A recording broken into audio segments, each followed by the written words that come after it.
Hello friends, welcome to Nila voice novels. நான் அவங்க நிலா. இப்போ நம்ம பார்த்துட்டு இருக்க கதை அவனுக்கு நிகரவள், எபிசோட் 10. வாங்க கதைக்குள்ள போகலாம். இது நேரம் கழித்து சக்கரவர்த்தியின் கேபின் கதவுகள் தட்டப்பட கமன் என்று அவன் அழைக்க கம்பீரமாக உள்ளே நுழைந்தாள் வர்ஷினி. பின்னே அவள் பிஏ ஜான்வி மட்டும் வர பாடிகார்ட்ஸ் இருவரும் வெளியிலேயே நின்று கொண்டார்கள்.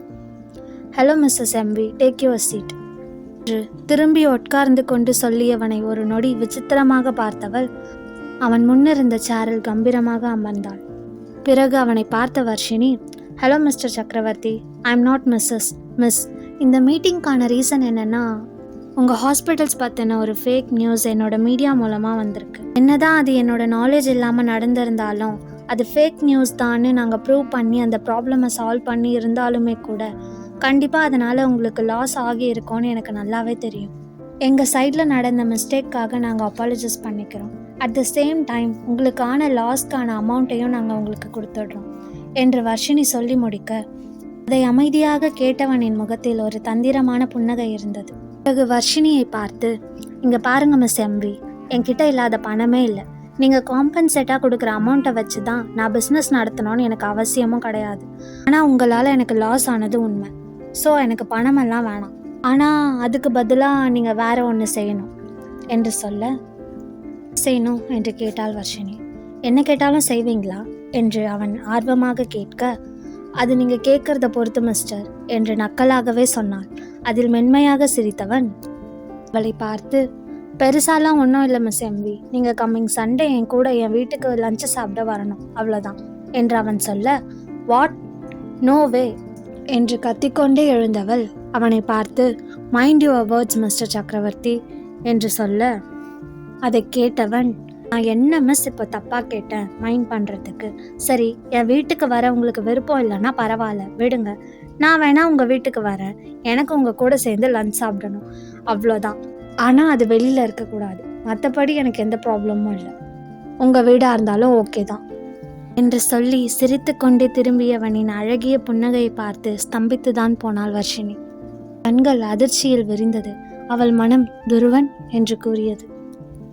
என்ன மிஸ் எம்வி, நான் கேட்கறதுக்கு பதில் சொல்லுங்க என்று அவன் கேட்க அதில் நினைவுக்கு வந்தவள், துருவன் இங்கே எப்படி இருக்க முடியும் என்று யோசித்து கொண்டே குழப்பமாக பார்த்து கொண்டிருந்தாள். அவள் முகம் நார்மலாக இருந்தாலும் அவள் மனம் அதிர்ந்துதான் இருந்தது. அவள் துருவனை இங்கு பார்த்து, ஆம், துருவன் தான், டிசி குரூப்ஸ் ஆஃப் கம்பெனியின் சேர்மன் துருவன் சக்கரவர்த்தி. இங்கு வர்ஷினி தான் அதிர்ச்சியில் இருக்கிறாள் என்றால் துருவனின் பிஏ ராகுல் அதைவிட அதிர்ச்சியில் இருந்தான் அவன் பாஸின் புது அவதாரத்தை கண்டு.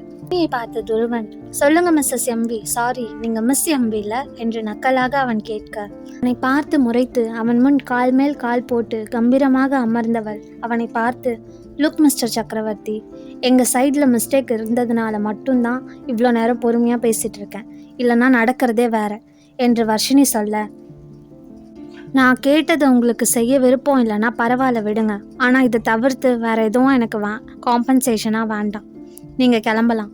ஆனால் என்ன, உங்களால் தான் எனக்கு நிறைய லாஸ் என்று பாவமாக அது போல் அவன் சொல்ல அவனை மனதிற்குள்ளே அர்ச்சித்து கொண்டிருந்தவள் பார்வையோ அவன் முன்னிருந்த நேம் போர்டில் தான் இருந்தது.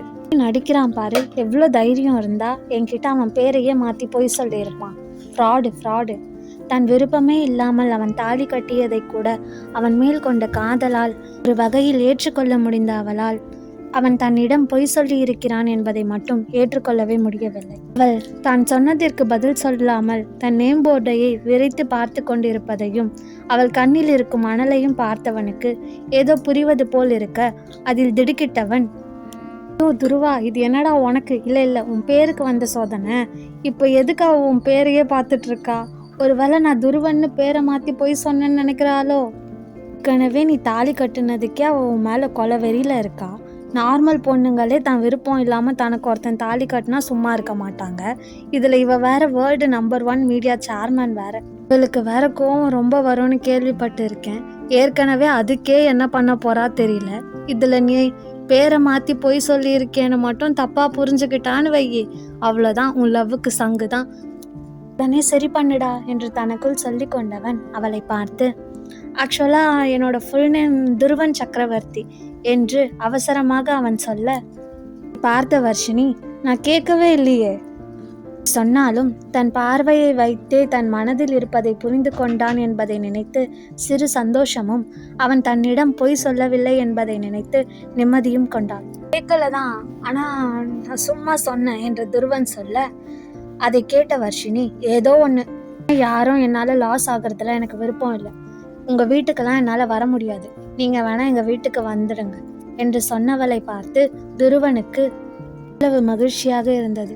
அதே சமயம் அவள் அதற்கு ஒத்துக்கொள்ள மாட்டாள் என்று நினைத்துதான் கேட்டான். ஆனால் அவள் ஓகே சொன்னது அவனுக்கு ஆச்சரியத்தையும் தந்தது. அதில் அவளை பார்த்து ரொம்ப தேங்க்ஸ் என்று சொன்னவன் அழகாக சிரித்தான். அவனின் முகத்தில் தெரிந்த மகிழ்ச்சியை பார்த்து தானும் மனதிற்குள்ளேயே மகிழ்ந்தவள் பார்த்து, என்னால் யாரும் லாஸ் ஆகுறதுல எனக்கு விருப்பம் இல்லை, ஜஸ்ட் ஒரு பிஸ்னஸ் மீட் மட்டும்தான் என்று சொன்னவள் திரும்பி அவள் பிஏவை பார்த்து, ஜான்வி, அவர்கிட்ட என் வீட்டு அட்ரஸை கொடுத்துடு என்று சொல்லும் போதே குறுக்கிட்ட துருவன் அவளை பார்த்து, வெறும் அட்ரஸ் மட்டும் கொடுத்தா எப்படி, கான்டாக்ட் நம்பர் கொடுத்தா தானே கரெக்டாக வீட்டுக்கு வர முடியும் என்று கேட்க, அவனை முறைத்து பார்த்தவள் ஜான்வியிடம் திரும்பி என் மொபைல் நம்பரும் கொடுத்துடு என்று சொல்ல, அதில் அதிர்ந்த ஜான்வி அவளை பார்த்து அதே அதிர்ச்சியுடன், உங்கள் பர்சனல் நம்பரா மேம் என்று கேட்க, துருவனை ஒரு முறை பார்த்துவிட்டு ஆமாம் என்று சொன்னவள் அந்த கேபினை விட்டு வெளியில் சென்று விட்டாள். வெளியில் சென்றவள் தன் காரில் வந்து அமர்ந்து கொண்டாள். சிறிது நேரம் கழித்து ஜான்வி வந்து காரில் ஏறியதும் கார் அங்கிருந்து கிளம்பியது. வர்ஷினியையே பார்த்து கொண்டு அமர்ந்திருந்தாள் ஜான்வி. பார்க்காமலேயே அவள் பார்வை தன் மேல் இருப்பதை உணர்ந்த வர்ஷினி, என்ன தெரிஞ்சுக்கணும் உனக்கு என்று கேட்க, பார்த்த ஜான்வி, அது மேம், இது மாதிரி இது வரைக்கும் யாரும் உங்ககிட்ட பேசுனதோ இல்லை நடந்துக்கிட்டதோ இல்லை. அப்படி நடந்துக்கிட்டவங்கள நீங்கள் சும்மா விட்டதும் இல்லை. அப்படி இருக்கும்போது இந்த சக்கரவர்த்தி சார் அப்படி கேட்கும்போது நீங்கள் அமைதியாக இருந்தது மட்டும் இல்லாமல் அவர் சொன்னதை நீங்கள் அக்செப்டும் பண்ணிக்கிட்டீங்க. ஏன் மேம் என்று கேட்ட ஜான்வியை திரும்பி ஒரு நொடி பார்த்த வர்ஷினி, அவசியம் தெரிஞ்சுக்கணுமா என்று கேட்க அதிர்ந்த ஜான்வி, ஐயோ அப்படிலாம் இல்லை மேம் என்று சொல்ல, அவளை பார்த்து வர்ஷினி திரும்பி விண்டோவை பார்த்து கொண்டே, ஏனா ஹீ இஸ் மை ஹஸ்பண்ட் என்று வர்ஷினி சொல்ல, அதை கேட்ட ஜான்வி தான் அதிர்ச்சியின் உச்சிக்கே சென்று விட்டாள். ராகுலும் துருவனிடம் அதே கேள்வியை கேட்டிருக்க, அதற்கு துருவனும் வர்ஷினியை போலவே ஏனா ஷீ இஸ் மை ஒய்ஃப் என்று சொல்லியிருக்க, ராகுலும் ஜான்வியின் நிலைமையில் தான் இருந்தான். சேர்மன் தான் துருவன் என்று தெரிந்து கொண்ட வர்ஷினி என்ன செய்ய போகிறாள்? துருவனின் திருமணத்தை பற்றி வர்மா மற்றும் ஆதிக்கு தெரிந்தால் என்ன செய்வார்கள்? இந்த திருமணத்தை ஏற்பார்களா? வர்ஷினி ஏன் துருவனின் வீட்டிற்கு போக மறுக்கிறாள்? அனைவராலும் மான்ஸ்டர் என்று அழைக்கப்படும் ஏடியின் சகோதரன் தான் துருவன் என்று தெரிந்தால் என்ன செய்வாள் வர்ஷினி?